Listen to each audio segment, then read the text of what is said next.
Good evening. Welcome. I'm Marianne Richter, Director of the Columbus Museum, and I'm delighted to welcome you here for our Rothschild Distinguished Speaker Roundtable. Our program tonight features a discussion with four of the then teenage activists, Christine Dawson, Gwendolyn Jackson, Ibrahim Mumin, and Cleophas Tyson, who in 1963 protested the segregation of Columbus's public libraries through a series of read-ins.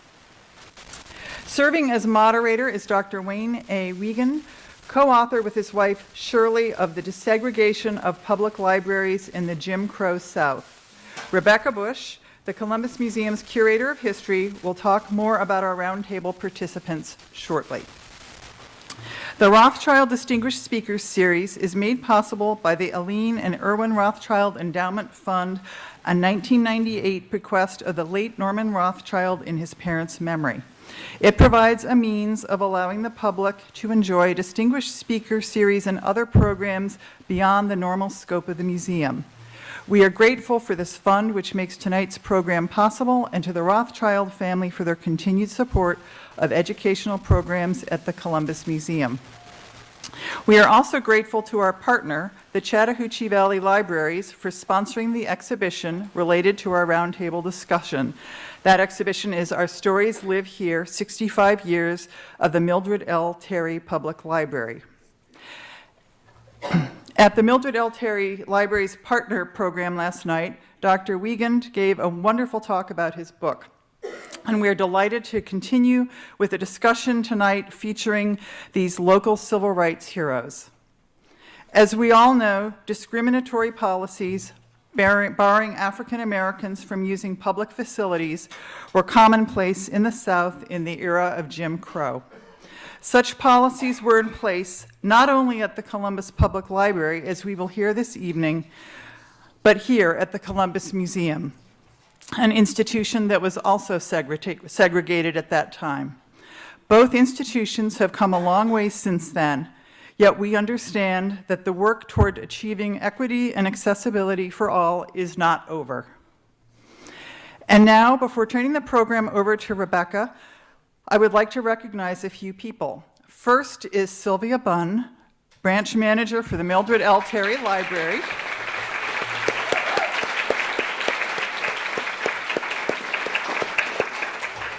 Next is Helene Watson, who is the former Mildred L. Terry Library branch manager here tonight. I'd also like to recognize Alan Harkness, director of the Chattahoochee Valley Libraries. We're honored to have Lula Huff, our tax commissioner, here tonight, and And we are honored to have two city councilors here this evening, Mimi Woodson and Bruce Huff.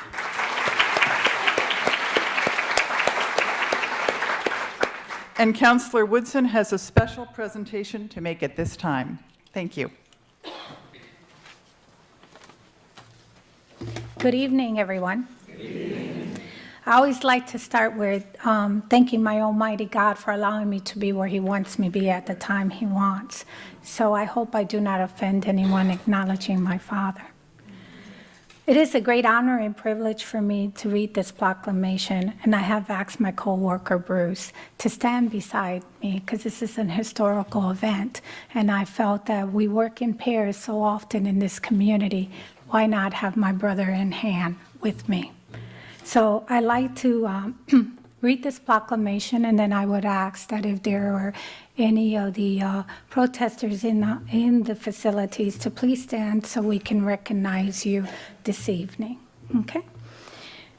And it reads, whereas in 1954, the Supreme Court outlawed racial segregation in public facilities in the landmark of Brown and Brown of Education decision, and whereas the system of Jim Crow law and courtesy official existed in 1963 in Columbus, Georgia. A racial segregation was such an invention all areas of life, including the public library.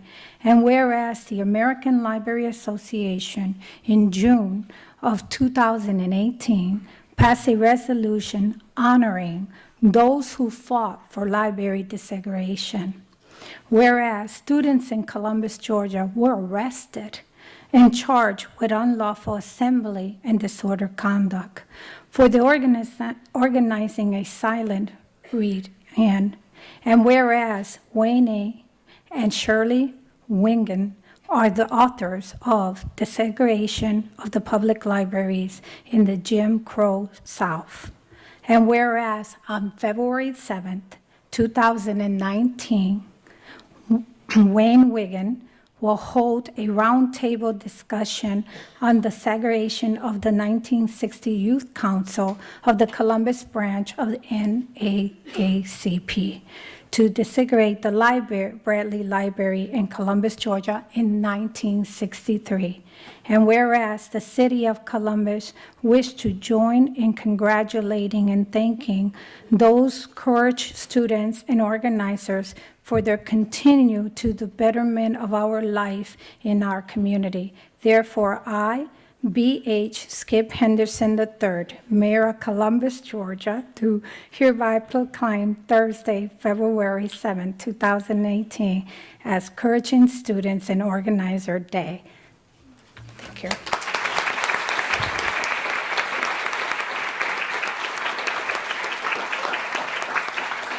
I would ask if we have any participants present, could you please stand? Protest. Of the protesters.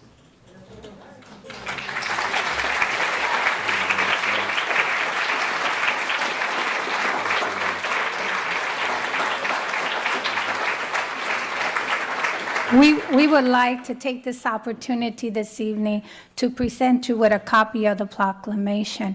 And we want to say to you from the bottom of our hearts, thank you. Thank you for your sacrifice. Thank you for your faith. And thank you for what you have done. Because today's students and families would not have the privilege of the libraries or the museum if it wasn't for you. And we want to say again, thank you.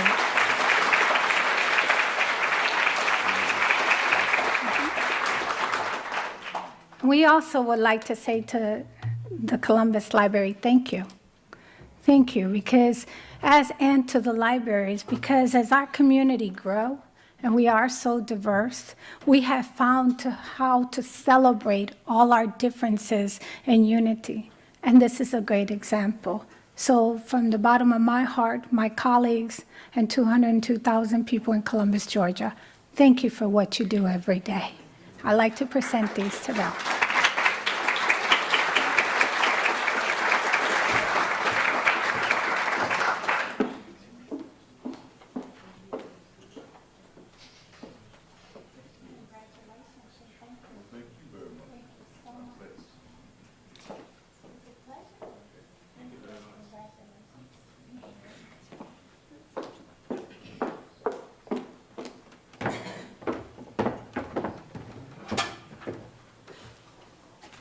In behalf of my colleague and I, we want to say thank you, and may you enjoy the program, and God bless each and every one of you, and may God's love be upon you. Thank you.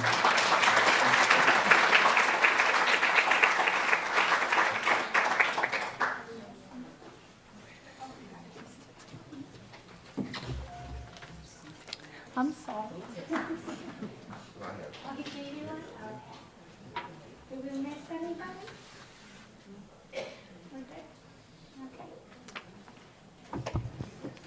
Thank you so much, Councilors Woodson and Huff. And thank you all for coming to this event this evening. My name is Rebecca Busch, and I'm the Curator of History here at the Columbus Museum. As Mary Ann mentioned earlier, we are pleased to host tonight's event in conjunction with our exhibition on the history of the Mildred L. Terry Public Library, which is located just outside this auditorium. Its final day is Sunday, so if you haven't yet had a chance, please stroll through it tonight or bring your friends and family this weekend. We also encourage you to explore our other current special exhibitions, including one on the past and current residents of Warren Williams' homes, as well as a spotlight on African American artist William L. Hawkins. Tonight's program will detail direct action coordinated by Columbus's NAACP Youth Council. We are fortunate to have several members of the Columbus NAACP chapter with us this evening, and I would like to recognize them at this time. President, the Reverend Dr. L.K. Pendleton. First Vice President, Dr. Ralph Hewling. Yes.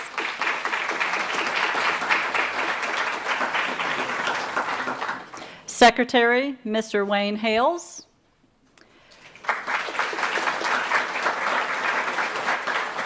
Reverend Emmett Anaton Sr.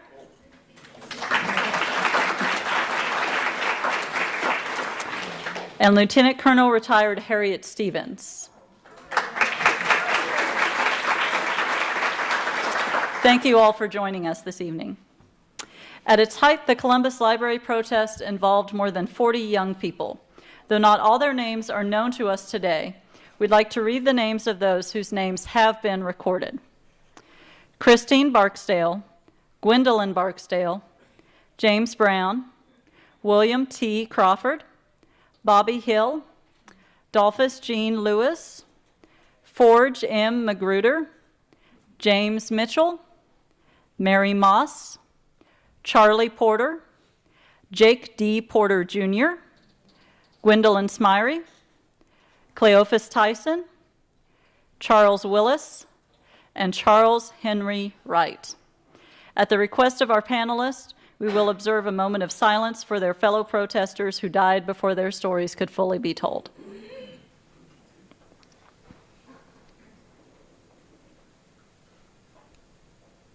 Thank you. Now for the introduction of tonight's speakers. Starting on the left, Ms. Gwendolyn Barksdale Jackson is a Columbus native and graduated from Carver High in 1965. She retired from the Division of Family and Children's Services in Columbus and has volunteered with numerous community organizations. Next to her, her sister, Ms. Christine Barksdale Dawson, graduated from Carver High in 1966. She retired from Columbus Technical College as Director of Student Activities and Recruitment. For decades, Ms. Dawson has been involved with the Columbus UNCF, which will soon award its inaugural Christine Barksdale Dawson Volunteer Award. Together, Ms. Jackson and Ms. Dawson sponsor an academic scholarship through the Delta Life Development Foundation.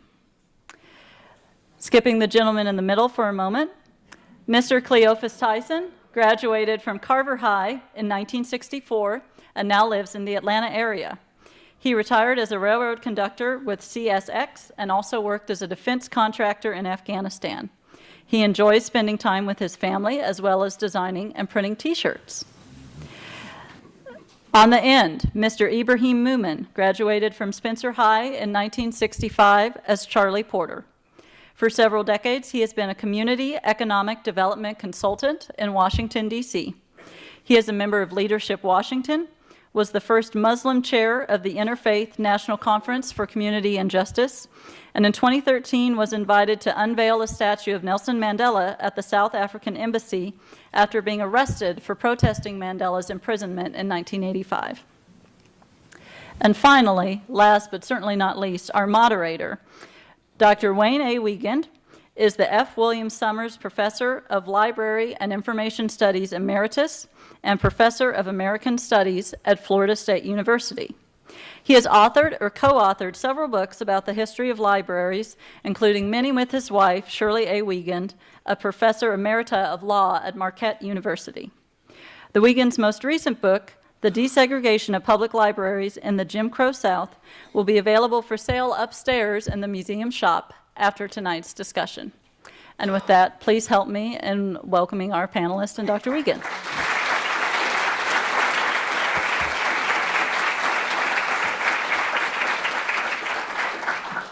My beloved wife, Shirley, of 53 years, sends her greetings and regrets she can't be here. She told me before I came, you better be good tonight. So she has high expectations. I thought we'd start this out by just an abbreviated discussion of what happened here in Columbus. It's lifted from the book. And then we're going to turn it over to a discussion. I have a series of questions that I'm going to ask individual panel members to address, and then we'll follow it with a question and answer period.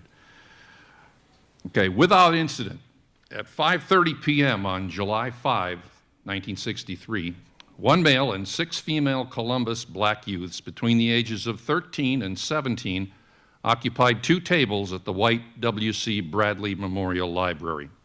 Other patrons said and did nothing.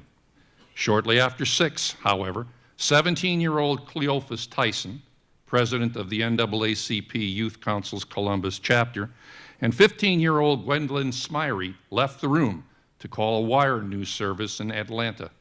At 6:45, the remaining 5 girls left the library, but when they returned at 7 with Tyson and Smyrie, 2 library employees blocked the door.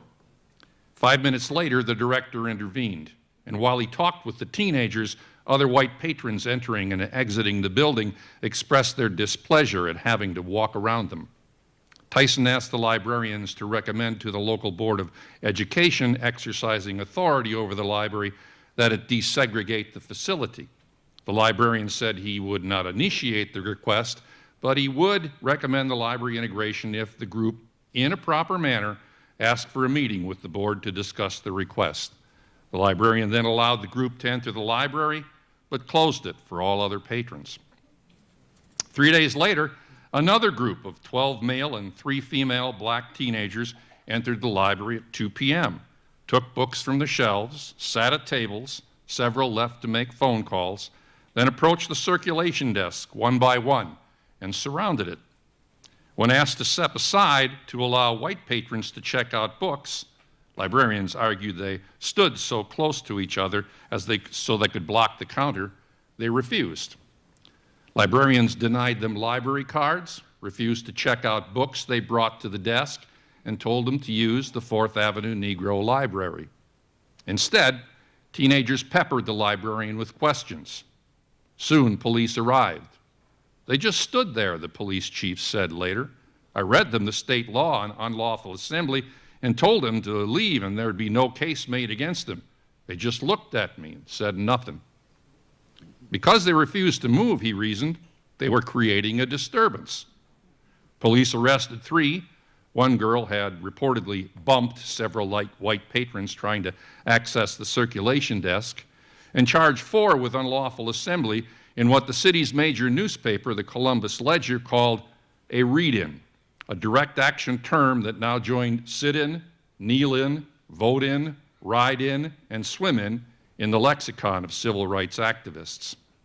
At the hearing, their lawyer argued, there is no law whereby the people in the library have a right to refuse service because of a person's race. When he asked the assistant librarian why he had refused these teenagers' cards, the librarian said, because they were black. Then the refusal to issue library cards to Negroes was based entirely on their race, on orders from your superiors, the lawyer said. Well, you'll have to interpret that for yourself, said the assistant librarian. After the hearing, 30 black people filed silently from the courtroom to the police station to greet those arrested after they posted bond. Next day, 19 teenagers, including Cleophas Tyson, he seemed to be at almost every one of them, staged their 3rd read-in in 4 days. Except for one white youth who elbowed a black male, the group left an hour later without incident when a black funeral director entered the library and asked the group to leave. But 39 well-dressed teenagers, some appearing to be no more than 10 or 12 years old, the Ledger reported, arrived in different-sized groups at 1 p.m. the following day, selected books, sat down at reading tables. Some of the girls used the women's restroom, but none gathered around the circulation desk. An hour later, they all walked out of the library in single file. At a read-in the following day, 23 demonstrators arrived at noon and left at 3:30. One white 30-year-old and a black 17-year-old got into what police called a pushing scuffle, in which the black youth struck the white man twice after being shoved, the second time with a clenched fist. 6 officers stationed at the library arrested both. The 17-year-old was fined for disorderly conduct. The white 30-year-old was acquitted. Whether these read-ins forced the Muskogee County School Board to consider integration of public libraries is uncertain. After a special committee of the board issued a series of recommendations July 17, the full board voted on August 2nd to desegregate Columbus public libraries and schools. To apply for a borrower's card at the library, however, black patrons first had to go to the 4th Avenue branch, which forwarded the application to the main library with a certificate of good standing. Staff at the main library then investigated the applicant, and if judged satisfactory, issued a borrower's card good at any Columbus public library.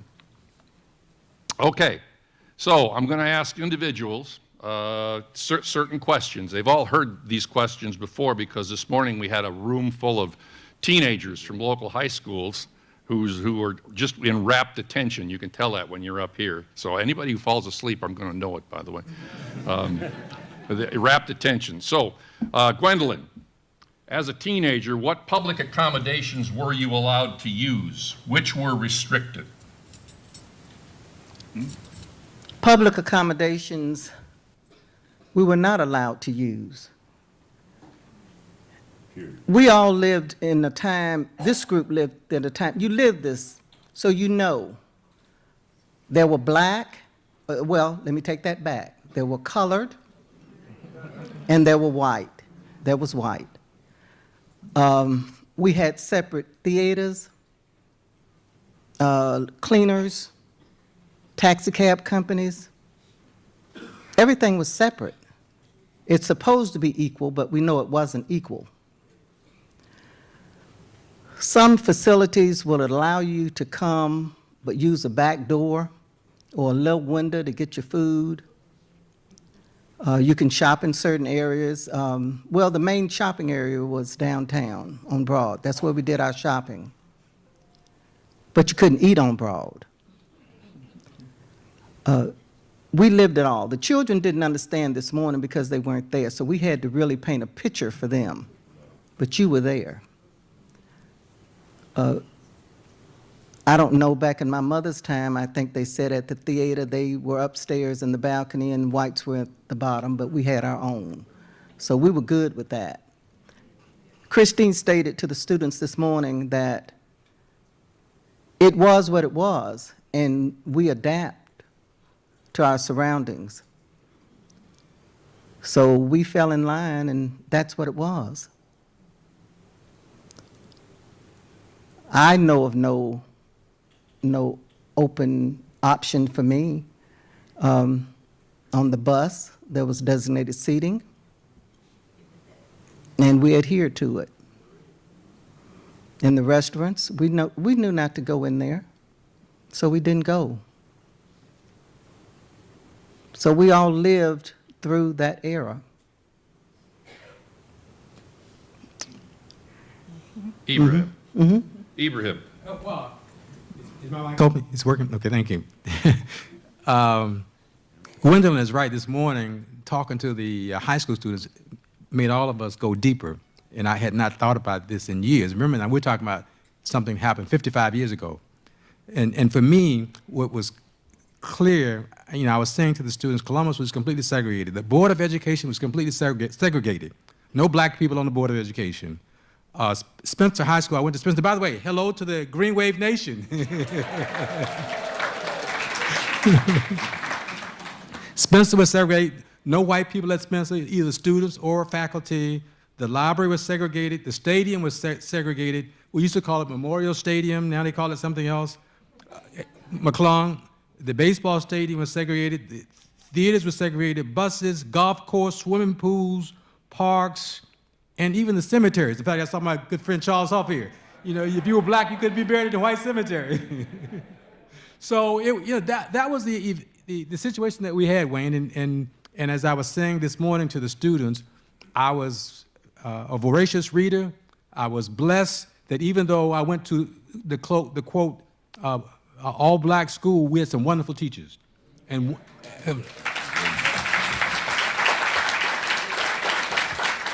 I'll say this, Wayne, the I've been to a lot of schools in my life, both here in D.C. and other places, and one of the best teacher I ever had was Rosa Childs.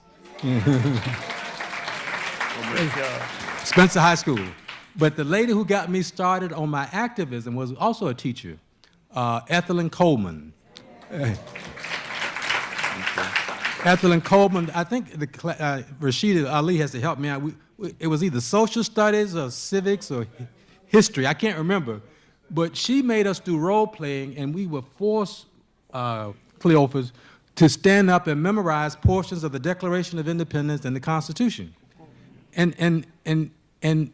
As Frederick Douglass said, the danger when you teach a slave how to read, he also begins to think critically.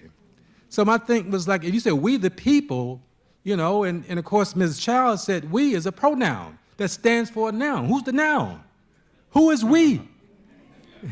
We did not include black people, did not include the former enslaved people, so that didn't include us. And so, that got me on my period of activism, and so the rest is history. And then we'll talk about that later on. Cleo, how'd you get involved in the protest? Well, not like my friend here, what do you call a voracious reader? I wasn't that bad. On the contrary. It was one evening in the early summer, midsummer, I guess in June, late June or July. We were all hanging out, some of the boys. We had a little hangout with on Israel's Road and Wiegand Road where it intersect there at the Hensley filling station, gas station. And that's where we would hang out and sing and drink wine and tell lies and, just be boys, nothing serious, nothing wrong, really bad. But anyway, that's what we did. And a car pulled up one night, and there were two guys, and a young lady. I thought they were the police, really, I didn't. But I looked in, they were students from Savannah State College. They were going to dress themselves as field secretaries for the NAACP. Wow, yeah. Well, they call them rabble rousers is what they had on the news, call them, or troublemakers. But they invited us to a mass meeting, and it was going to be held at the Masonic Temple. And sure, we didn't do anything else, so a lot of us went down. And we had they were good speakers. All three of them were dynamic speakers. And they had us all geared up. And this seemed like an opportunity for us to do things that we've always wanted to do, but didn't have the chance. And it was a time that some of our adult parents and community leaders in this town, it was a catalyst of a civil rights movement here before the youth council started, of adult chapter of the NAACP. I don't know what they were doing, but they were there, and when they did come in to be very useful to get us out of jail. They come in real handy. I don't know where they come up with that money, but they came up with it. But we didn't have an idea. We didn't have a clue, and we didn't care. We knew we wasn't doing anything wrong. We wasn't, but so much they could do to us. But giving credit where credit's due, the white people in this town were not as violent. I could see the hate in some of them. You could see, if you ever want to go to a demonstration or direct action or event, you see some things that you will never see before. You don't know why they hate you so bad. What did I do to you? What? You don't even know me. What did I do to you? For you to hate me and you don't even know me. I couldn't understand, could never understand that. But they didn't hurt anybody though. at that time they had things going on in Savannah, Georgia, Albany, Georgia, all over Alabama. And there were some casualties. There were some people really killed. But they didn't get to that here in this town for some reason. I guess, you know, God blessed us, and it went pretty smooth. But that's how it all started with that direct action group from Savannah State. They came in with the most resentment I got, and the most, that I could feel was our own people. Some of the clergies and some of the, I guess they're supposed to be black leaders, were very conservative in this town. They were waiting on something, and I don't know what it was, but maybe they thought somebody was going to just give them something, you know. But that's how it all started with me. Christine, how'd you get involved? Very interesting question. Actually, my sister was more aware than I was of what was going on. However, we knew at the Carver Heights Motel, the NAACP was in town. They were talking to people. They were talking about things that they wanted to see happen in Columbus and, of course, surrounding areas. On the day that we got involved, my sister and I were going to the store. For those who know Carver Heights, Penny Profit, the Carver Heights Motel. So we're walking to the store, and we left home with intent of going back home after we made our purchases at the store. As we approached the area, the NAACP was outside of their motel room, and they were motioning for us, come over, hear what we have to say, et cetera, et cetera. And my sister and I looked at each other, and of course, she smiled. I understand this. I know what's happening. And let's go get more information. And we went over, and of course, they proceeded to explain to us what was happening. We had heard some things, knew of some things. Like I said, Gwen knew more than I did. But the bottom line was they invited us to join them. They were going to the library. We want to make change. You've heard the scenario of that. So we knew it was a good cause. We knew it was worth stepping forward on. My hesitation was not to go and be bold and be daring, but I knew my mama was waiting for me to come back home. So I'm there trying to figure out, now do I go with them or do I go home? Because mama's expecting us back. So we pondered, and of course Gwen was ready to go immediately. So here I am by myself. And as our friends know, we're joined at the hip. So number one, there was no going home without Gwen, because that's the first question Mama was going to ask. And then, of course, I was in my sister's shadow continuously throughout our early years, our middle years, and even now. So I made the bold decision to go with my sister, and we would deal with Mama later. So we did. They transported us to the library. Of course, they gave us an overview of the plan, and the ultimate goal was to get arrested because they knew we would not be accepted, but we were hopeful and prayerful that today we would make a difference. We approached the library, we entered, we did as was discussed earlier, with no positive result.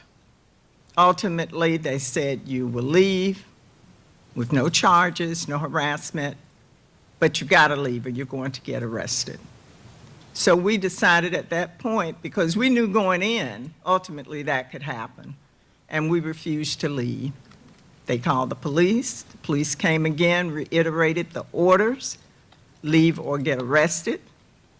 And we just looked around and we realized, why not us?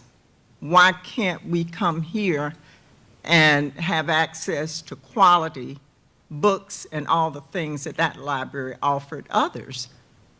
The 4th Street Library was fine, but there was just no comparison. And we knew at an early age, education was the key to changing what was in the atmosphere and what would make us strive as we went through our life. So long story short, we're in the back of the police car. And I'm looking and I'm saying, oh my goodness, I'm thinking of mama right now too. Yeah, my mama didn't play.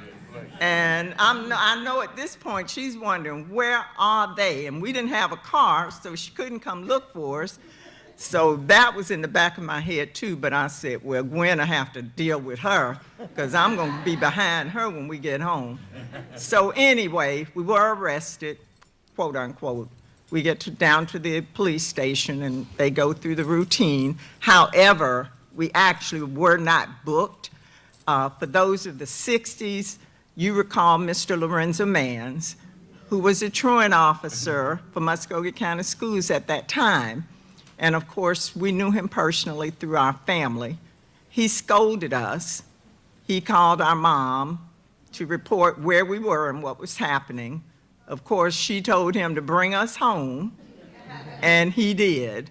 And so that was really my experience. I didn't go through the challenges that Cleo and some of the others went through, but on that day, it was life-changing for us in many ways, and certainly as part of history. So we're just honored that on that day, we were in the right place at the right time.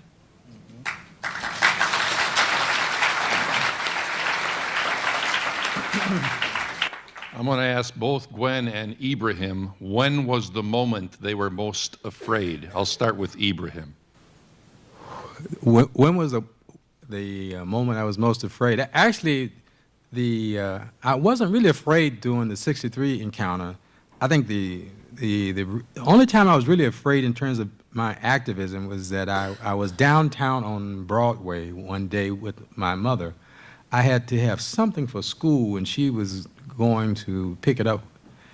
And we were leaving the store, and we were walking. All of a sudden, she grabbed my arm and said, "Walk faster."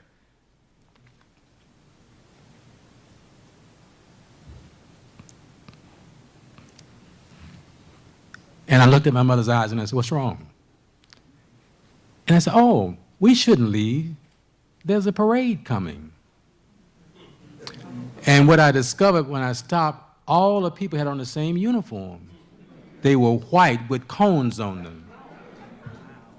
And down here they call that the Ku Klux Klan. And that's what, that was a real issue here in Columbus, Georgia. In fact, I had seen, I think my family went to church at Hopewell Baptist Church in Upitor, Georgia. In fact, I saw my aunt. Raise your hand, Aunt Zadie. She's the matriarch of the Porter family here. And I'll talk about that later on.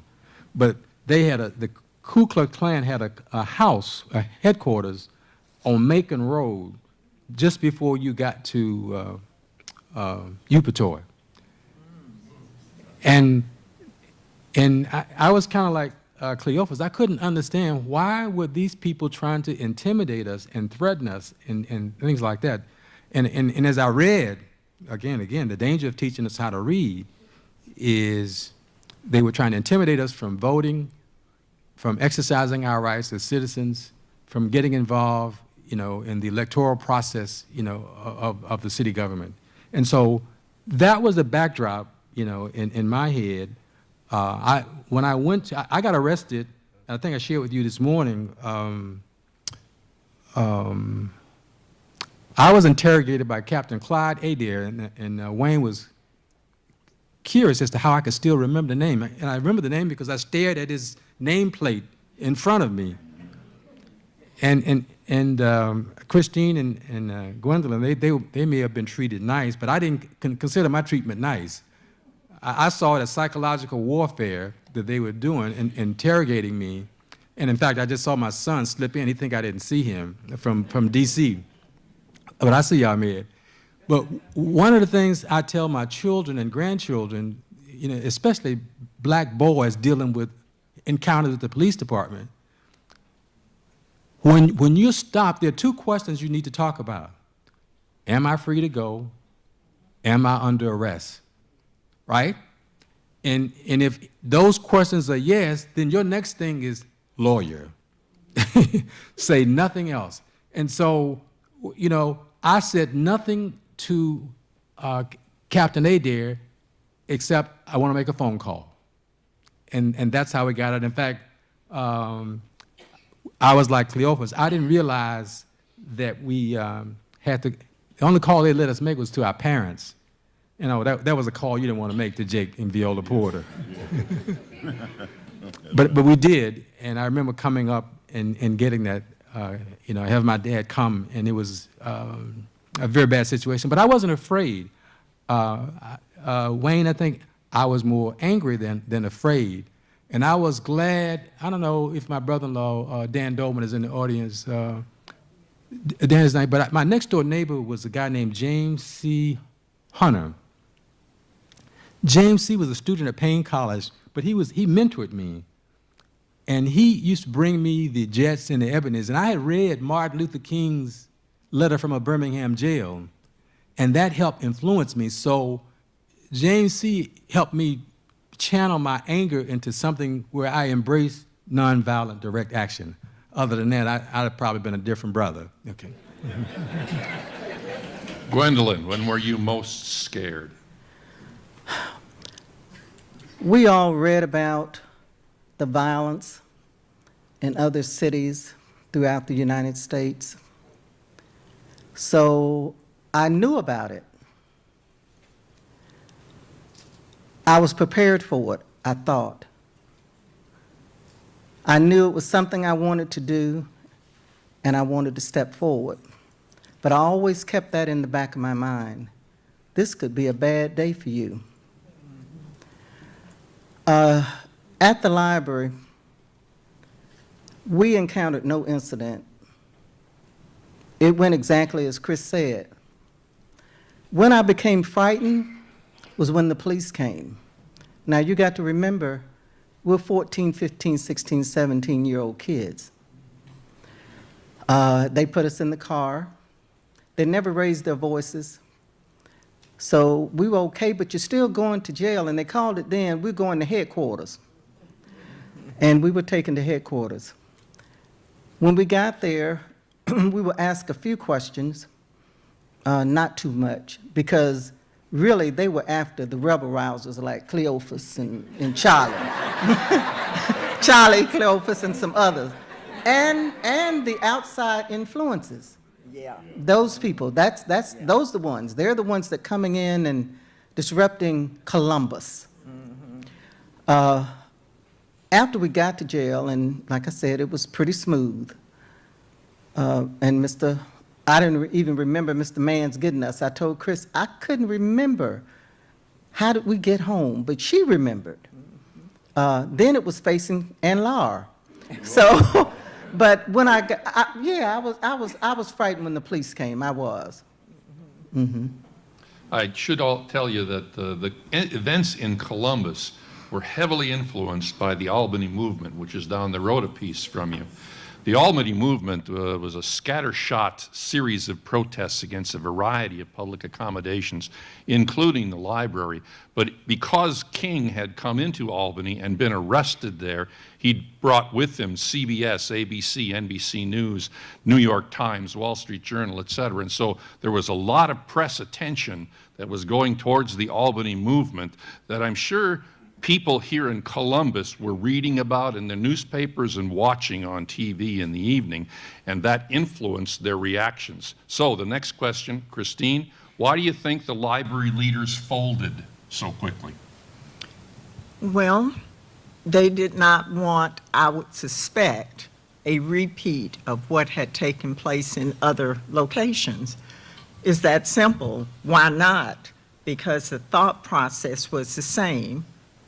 You're not equal to me, you're subservient, you're not worthy. So why would they make the exception? But in Columbus, as you mentioned, the extreme attention, the extreme national attention on other locations, and especially Albany, which is what, an hour and a half away from here, we don't want that. So you have to applaud the leaders in Columbus for using common sense. Mm-hmm. We don't want any parts of this. It's not worth this fight. So let's transition as smoothly as we possibly can, as honorably as we can, and let's get on with the business of living and give everyone an opportunity to access the facilities in Columbus and beyond. And it starts at your baseline, your hometown. We all have children, be it your blood children, your neighbors, or those you don't even know directly. The next generation deserves the opportunity. What you learn, what you know, will broaden your horizons and certainly make you be the person and persons you are. So I do applaud the people in Columbus because I don't really personally remember seeing any acts of violence. And when you look at, especially during this time of the year, what we're seeing as a review on television with the civil rights documentaries, it breaks your heart to see how people were abused in such a horrible way just because. So I think in Columbus, going back to your question, they had the common sense, hopefully a kind spirit to say enough is enough. Let's make our city strong and let's do it together. And Cleo, besides the fact that you're so intimidating, why do you think the library leaders folded?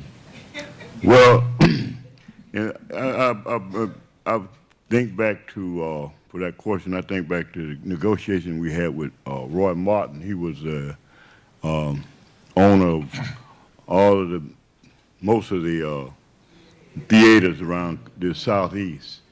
And we got into the discussion, and he was trying to say he was thinking as to whether or not he was going to integrate his theaters. And I said, well, that's not what we're here for. We're here to get a timetable as to when you're going to do it. There's no doubt you're going to do it one way or the other. It's going to get done. It's have to get burned out. It's going to get done. You know, so something's going to happen. You know, you're going to.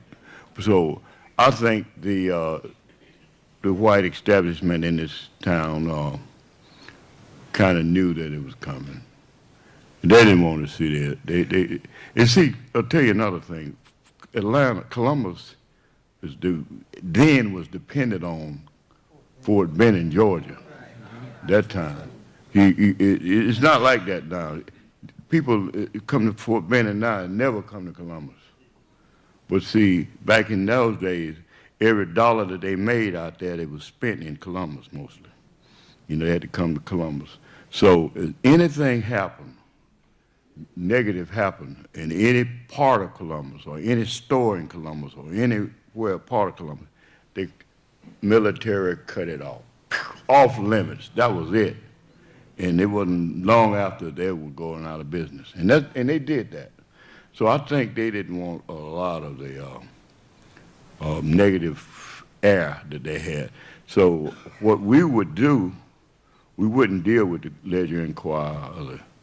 There was two papers, the Ledger and the Inquirer. We wouldn't deal with them.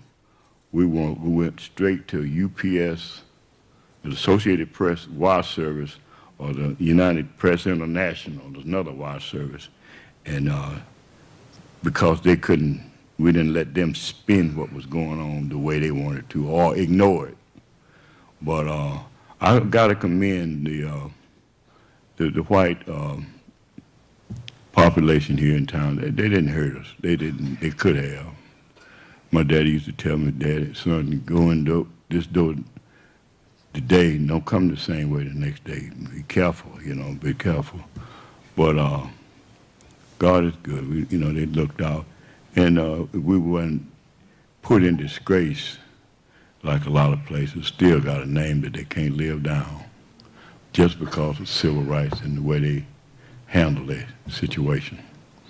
But no, thank you.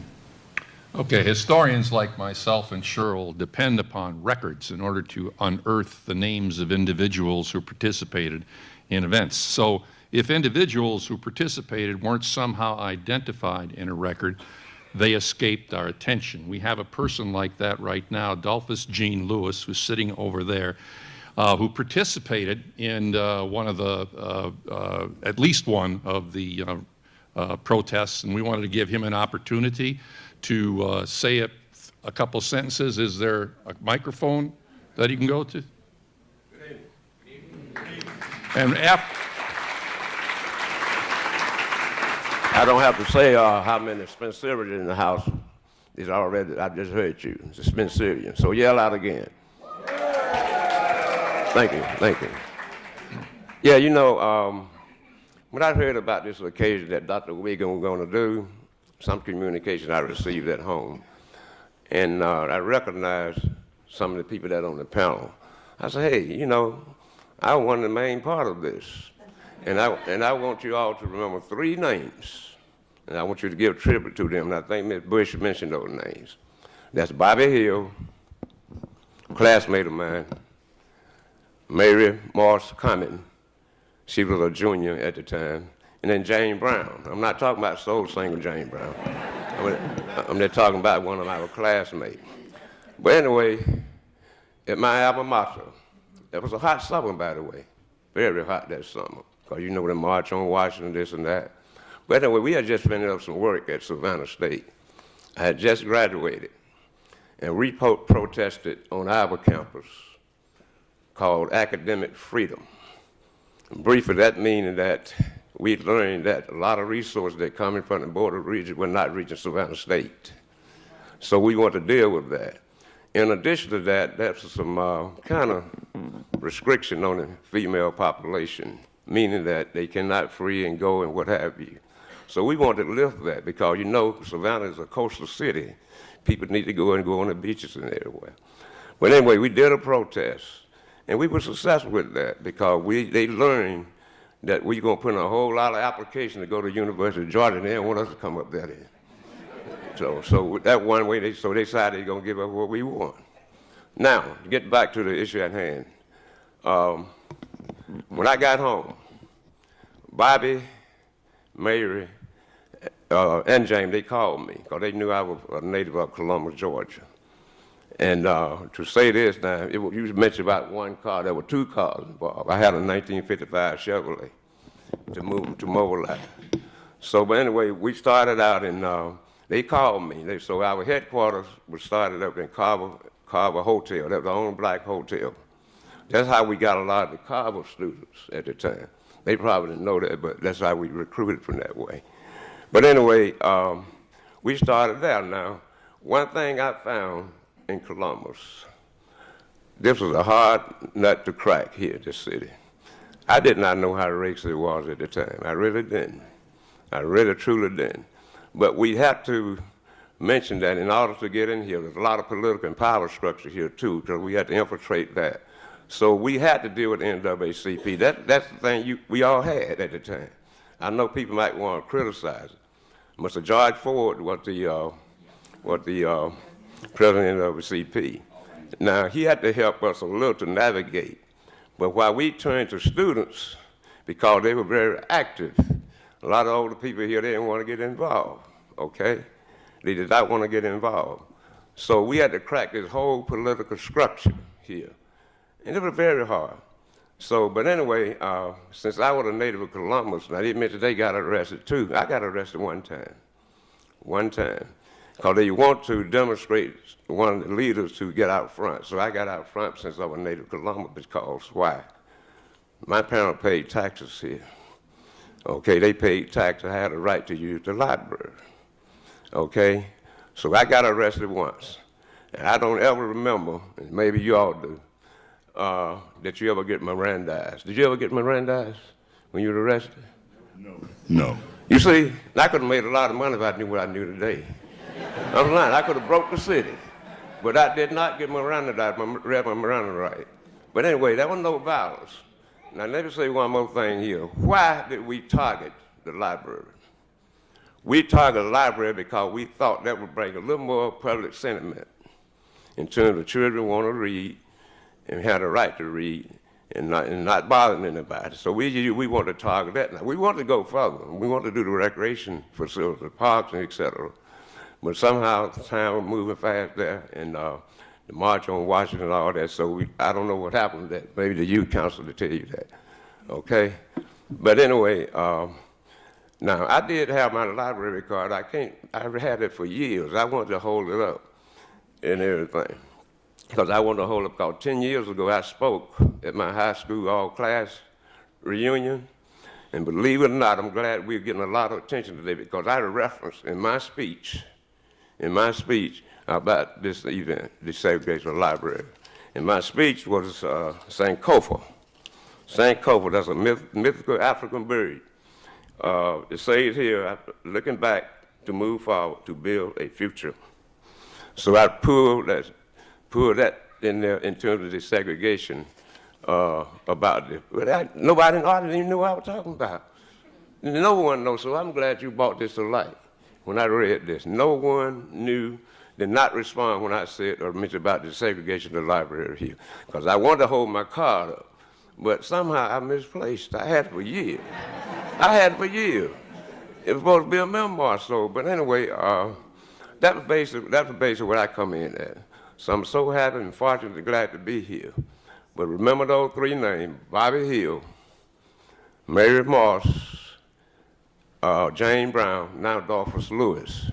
So, and by the way, Mary Moss and Bobby, they were members from the Georgia House of Representatives. And also they became attorneys as well. I don't know what James did, but they all gone. I'm still here. So hopefully, God bless. Thank you, Mr. Lewis. And thank you. Thank you. And hey, question and answer period. Now up here, we've got lights looking in our eyes, so it's hard to see you out there. So we're going to count on the people holding the microphones to go to the hands that they see. And when you speak directly into the microphone, because this morning we discovered people who didn't do that, we couldn't hear the questions up here. And I'm a whole lot older than most of these people up here, so I don't hear as well as I used to. Raise your hands. I'm Geraldine Goodman, and I'm glad you brought up about the library card, because I go into the library. May I have a library pass? A what? A library pass? You do not have a library card. So we need to stress to our children, we need library cards for the children. Because the reason why, because most of them owe $10 and they don't pay it. And so they get a library pass. We need to get our children library cards so that we can be representative of who we are. We need to get our children library cards. I'm tired of seeing them come in asking for library passes.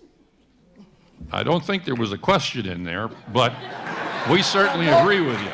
But it might not have been a question, but it's certainly something we need.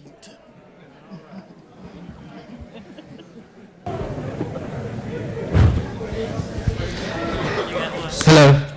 Thanks for taking time to come down. And came across the story a year ago. I shared with y'all some of that. And was wondering if it was you, Mr. Tyson, that on one of the times that y'all sat in at the library, you left the library and actually went up the hill, because it was down the hill from here, and went up the hill and attempted to come to the museum.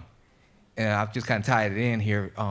Was that you, or it was there? Because this was based on the ledger, if there was any truth to that. They come up here, and then you were denied to come in because they said, quote, that it was a private facility. Yeah, I never thought of this. Winning Hill was full of mansions and billionaires and millionaires all lived up on the street.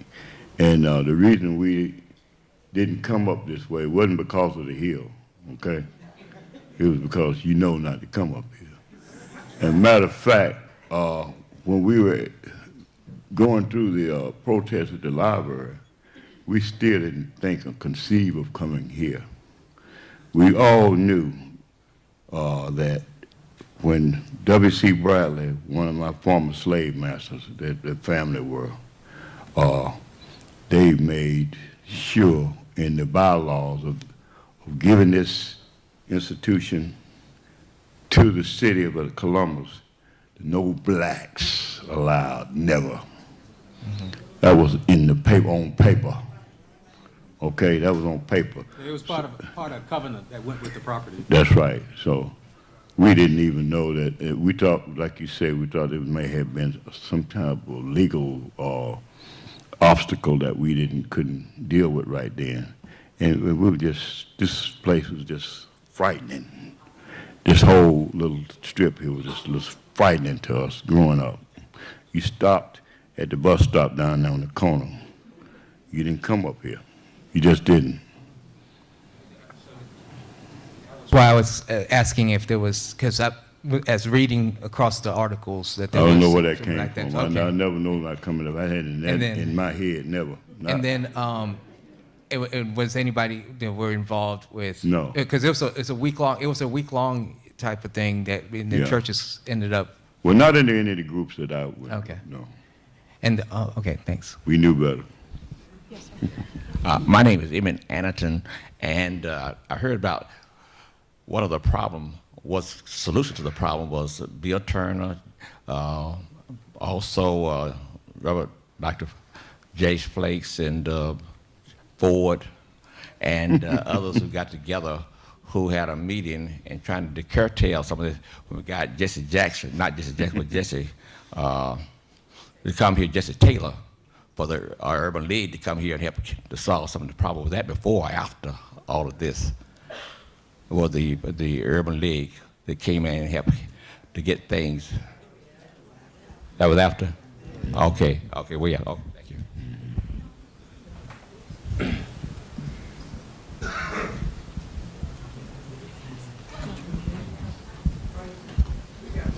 Hi, my mom was just telling me about about the Bradley, and I also heard that that's with Columbus State. There was some of the same issues with the bylaws with the property around Columbus State, that no blacks attended the school.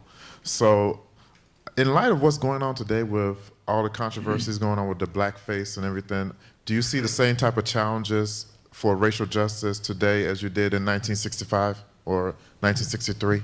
Okay. I'll take a stab at that if you don't mind. The students were asking today, I think one of the mistakes that people make is that some academics say the civil rights movement started in the 60s or in 55 with Rosa Parks in Montgomery and ended in 68. I think that's dumb. Wayne knows that we were at a seminar in Washington last year, and we got a chance to meet some people from the Alexandria Library who had a sit-in 1939. And of course, there was stuff before then. And so we are challenged. There are always things that are going on in our neighborhood. In fact, the reason I wanted to acknowledge my Aunt Zadie Washington there is that they lived, for those of you who may not know it, Warren Williams was next door to the Bradley Library. They lived there for 20 years. Now, and they couldn't go inside the Bradley Library just because, for the only reason was because they were black.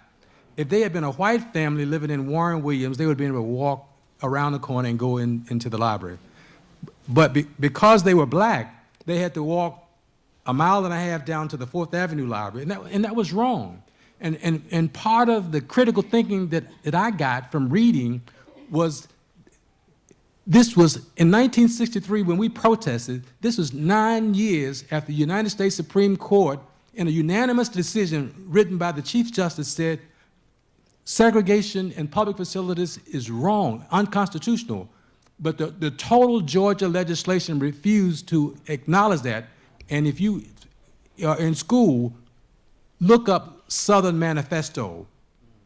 Richard Russell and all of the delegation in Georgia signed on to that. There were some 99 members of the Southern delegation. And so fast forward to 2019, Charlottesville, you name it, we see kind of things. So we have to stay woke and continue to be involved.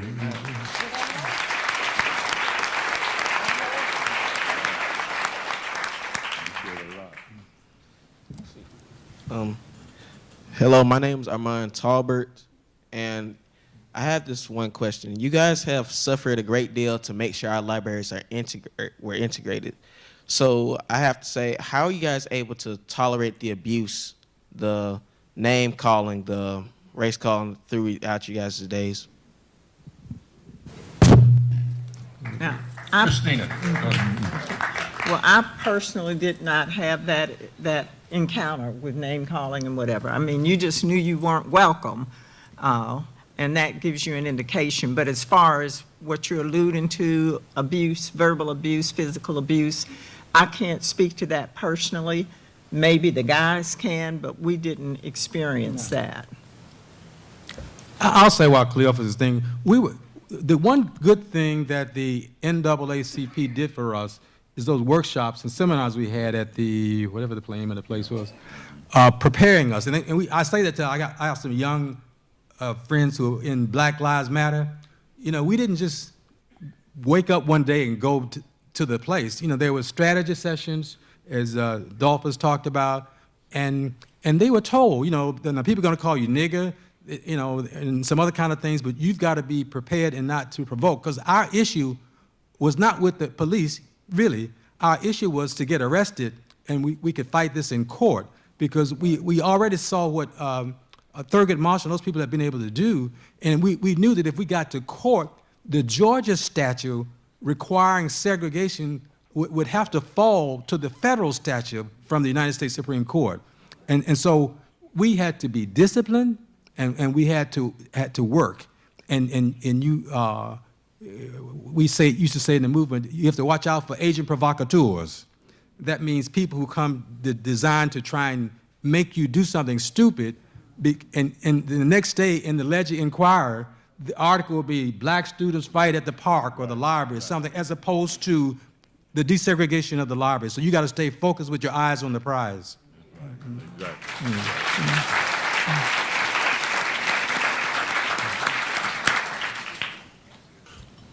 Good evening, everybody. I'm Rashida Ali, formerly Cheryl Jackson, class of '65, Spencer High School. My son, who's 38, will be 38 this year, asked me, Mom, if it was about getting better books, why wasn't the struggle to just go after that? Why was it to go and get the library desegregated? I did not really know how to answer that question. I said, well, in order to get the better books, we had to desegregate the libraries. But would you address that? Because he told me to ask that question. Thank you, Cleophas. Yeah, let me take that one. He's intimidated. One of the books that I looked at when I first went in the library, Barksdale Library, was a book that was laying on the counter, and it was a book. It seemed to have been a pedigree book, a book of slaveries. People who you get an animal and you look at their pedigree, their family tree, their heritage. Those people had books of slaves. I saw it. I looked for it again, and they wasn't there no more. But somebody in that library took that book and just put it over for one of our protesters to see it. It had to be a white person that knew what they were doing. And that book had our pedigree. I couldn't find my name in there, but it was an account of slaves. And I say that to say this. If they had given us a library, which they did, they gave us a high school, what they did. A lot of counties in Georgia didn't have black high schools. And then we would have the pretty high schools. Well, Carver was a nice, modern, new-looking school. Spencer was a nice, pretty campus. But the books in there were second-class books with 2, 3, or 4 people's names on them before we got them. You know, with no content. That's what I'm saying. If we had relied on a black library, which is fine. You know, a lot of black people went out of business when they integrated a lot of things. There was a lot of things that we had to suffer in the long run. was beneficial to us, though, to that separate but equal just wouldn't work for us. They just wouldn't do it right. But like I said, I went to the football team. We went to Harper High in Atlanta, and we looked at the laboratories inside. I didn't see so many different type of test tubes in all my life. We didn't have that. We just didn't have it. We had the building. We had the pretty building, nice campus, but you know, just didn't have the material. So that's what you got to look out for, you know. From my historical research, characteristic of patterns of behavior was that when they opened black libraries, they got the white discards, generally. Yeah. And there's an incredible story to be told about the black female librarians who fought against the white establishment in order to get materials that celebrated black life rather than denigrated black life. Some of Annie Waters, for example, at the Sweet Auburn branch of the Atlanta Public Library in the middle 1930s, one of her most persistent patrons was Martin Luther King Jr. And there's just a beautiful story about her interactions with him. And she, in effect, managed to get all of the books of Mahatma Gandhi, and he read them all there in the Sweet Auburn branch. So you've got those beautiful stories there, but they came after immense challenges to the librarians who were put in charge of them. And Wayne, I also would like to say the question was, why did we need something else? Why did we need the library, not just books? Because all of the research and reference books were at the Bradley. So if we had an in-depth report, it wasn't that in-depth when we got through with it. So we needed that library. And I don't know if there are any students in the audience, but we talked to them this morning. Again, one of the things I tell them is that you've got to study and go beyond what they teach you in the books, you know. And I asked, you need to go back and look at Plessy versus Ferguson in 1896, when they established, you know, the separate but equal doctrine from the Supreme Court, you know. And as Martin used to say so eloquently, it was separate, but it wasn't equal. I was getting ready to say something else. You know? And so it was not fair. And the point that we were making is that we pay taxes. You know, there was no separate tax rate for black people than from white people. Everybody paid the same. And my father was in a war during the Second World War. And listen to this, and I was saying this to my colleagues, this is really jacked up. My father was in the United States Army fighting for America. One of our enemies was Germany. A white boy can come from Germany at that time and go into the Bradley Library and get a book. And my father, who was in the United States Army wearing this uniform, couldn't get a book.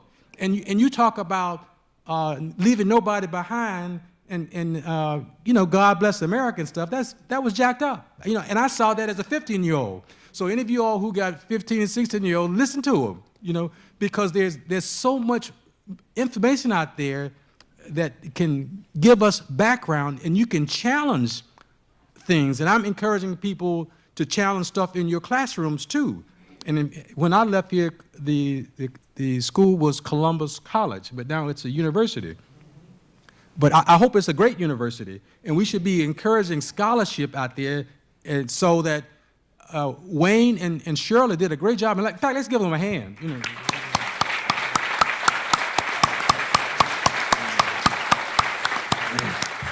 The point I want to make real quick is that we have people locally. You all can go deeper, you know, with this kind of study. Yes. My name is Avis, Mama Love Lewis. I'm a member of the Women's Army Corps, back when we couldn't go in with the males. And I want to thank all of you for what you have done. Matter of fact, when I came out of the military, before I went in, I worked at a restaurant in Montgomery, Alabama. We would come downstairs, get off the elevator, and there was a white bathroom there we could not go into. We had to go across the street along the way to use the bathroom. And one day, one lady told me, that coworker said, I went towards the bathroom. She said, "You go in there, I'm going to tell." I said, "Tell, baby, tell." So they called me in the office and wanted to fire me. And I called Washington, and they said, "Have you given her every raise she's supposed to got while she was in the military?" And God blessed me with 21 years. But I want to thank all of you. But I want to say this. Some people say, "I don't listen to that." And they even say, "I don't listen to Trump." And one day I told a lady, I said, the Bible said, watch as well as pray. How can you pray for something if you don't know what's going on? Everybody needs to wake up and learn and listen and then take action. And fear not, because God is still not dead. Thank you so much.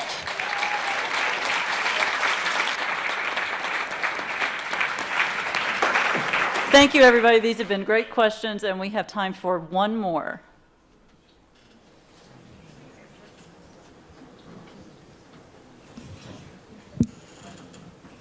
Good evening. I'm Ralph Hewling, and Dr. Ralph Hewling. One of the common threads that I noticed, and I feel privileged because I knew each one of the individuals on the DS when they were teenagers. And I remember Gwen and Christine being majorettes. Oh, yeah.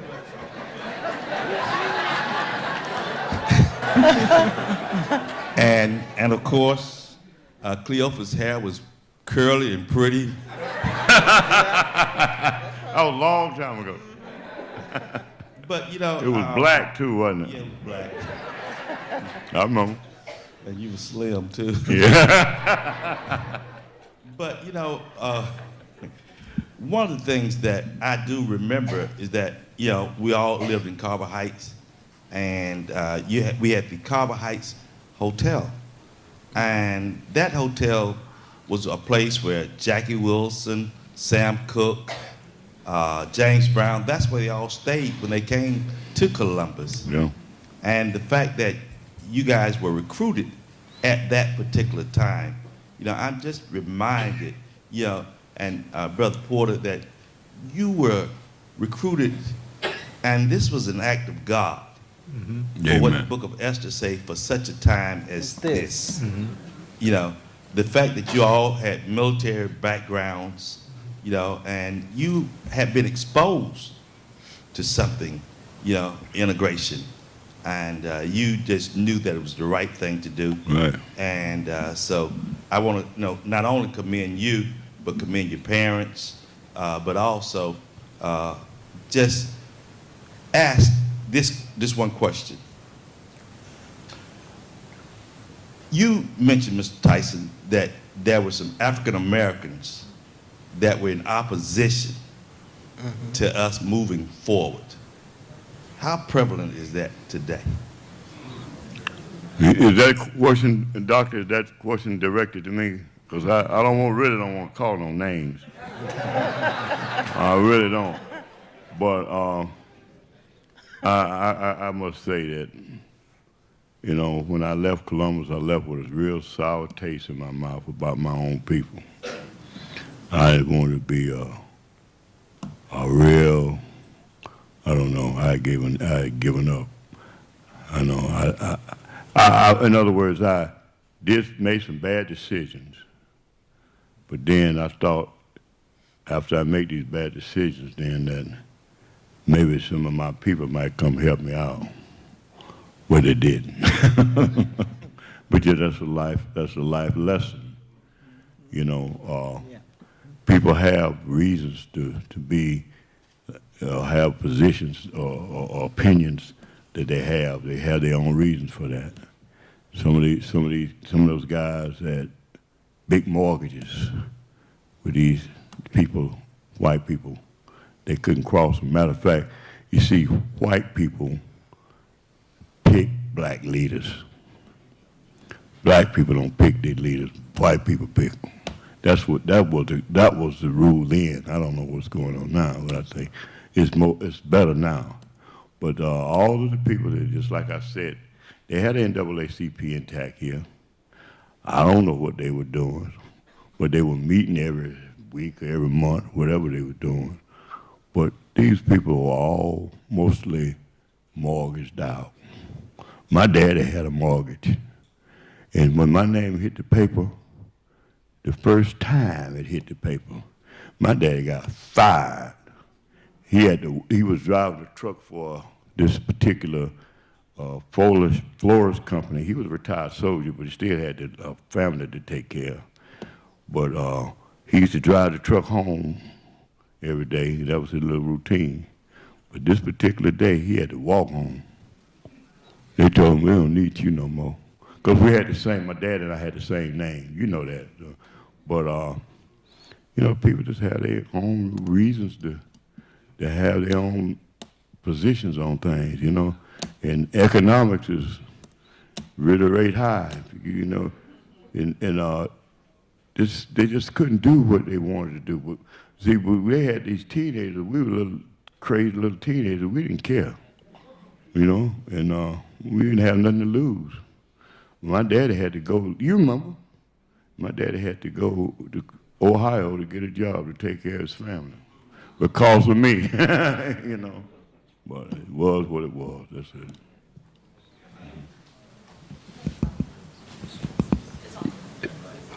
Yeah. Yes, I would like to respond to that question. As I told you not too long ago, when we decided to do this, we knew we were going to have opposition. But you know, most disappointing to me, when we came here with the faith leaders in Columbus, I'm talking about the Black Ministerial Alliance, we got more opposition from that group that I ever seen. And I was very disappointed. And I wanted to mention that. And that's been another opposition too. Even maybe been some parents opposed because they didn't want the children to get hurt or what have you. But there was some opposition, but that faith leader group here in Columbus, Georgia really disappointed me. And I'm from Columbus. Thank you.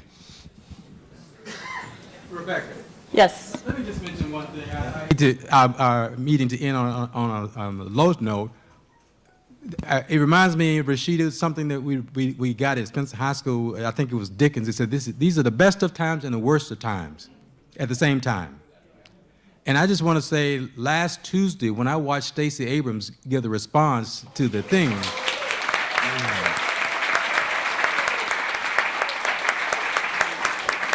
that gives me hope. And brother, the lady behind you, Lula, raise your hand, Lula. She's shy, but she's a big official down here, mucking in Columbus. But her daddy was one of my heroes, Walter Lunsford. You know, I used to work for Scrutch and Shoe Shop, you know, and repair. I was a shoe shine boy, Melvin. He was one too. But we had black businesses and stuff, and so we can't blame other people. We have to, our community, our responsibility. That has to be the new engagement that going forward. And it's not just black salons, blacks, whites, Latinos, Asians. You know, many people think they're stereotypes. One of my best friends is a guy named Jeff Cohen, who's a Jewish person. You know, he's a Jew. You know, in fact, when I showed him the article that was in the alleged inquiry, he said, what took him so long, Ibrahim? You know, but we've got to stop letting people divide and polarize us. We've got to come together. And I know that there are groups, I don't know who they are. They introduced a lady from the NAACP in the back. I'd like to meet you. And hopefully I met last night the lady, somebody from Leadership Columbus. You know, I think there's a lot of potential here. And we say, in my faith, Allahu Akbar, but in the Christian church, you say God is greater, you know, all the time. Thank you. Thank you. All the time. I know the hour's getting late, and I will make this quick, but I did want to share with you, we participated this morning with the high school students. And as they came in, Rebecca introduced them, and I'm going to share with you the makeup. The crowd was not quite as large as this, but close to it. And there were students from Carver High School, Spencer, and Jordan. And as I'm processing this, I'm thinking, I'm removed. I didn't work in the high schools, but I live in Columbus, and I know there are more schools than 3 high schools in this town. So I'm jotting down what comes to mind. Columbus High School, Hardaway, Northside, Kendrick, And pardon me? And Shaw. Shaw, and we have a number of private schools. So my concern was, number one, how were the students selected to participate? And from that question, where are the others? And so Rebecca was very gracious at the end to acknowledge the question, and she told me all schools were invited. So that's problematic for me, because as in the 60s and before, in order to make things happen, you need obviously the support of the community, but certainly it starts at home. Those are your first teachers, and when our parents find value in accomplishing the things we need to accomplish in home and in the community and working with others, if that's not the model or the influence, and we face that challenge even today, then how do students know to make that selection if this is not discussed with them at home, not discussed or reiterated at school? And looking out, the audience of the students was about 90, I'll say generously, 95% Black. And in my mind, it was a flashback. I'm looking at an audience at Carver High School in the 60s, segregation. And so the thing is, and we all understand, we typically frequent what we know.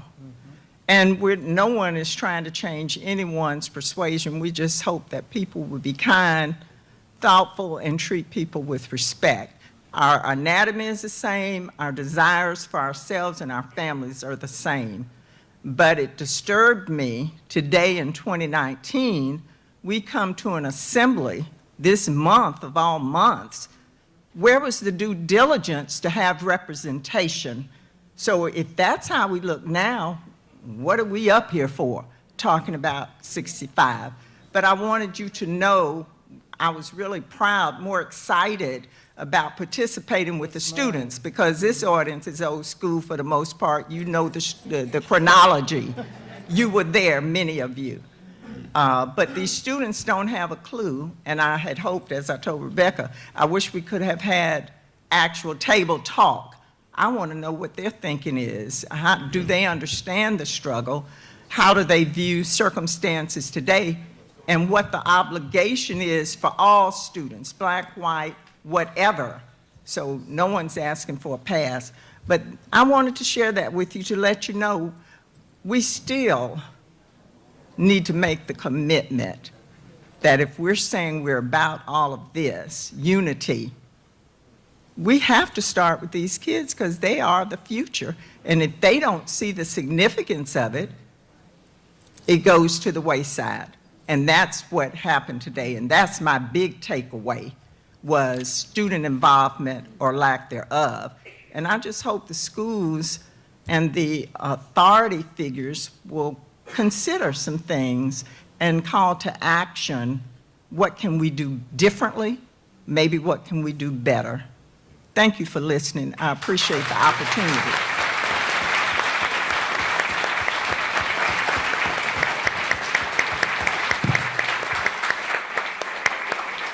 Thank you to all for your great questions, and can we have one more round of applause for everyone who spoke tonight, all of our protesters.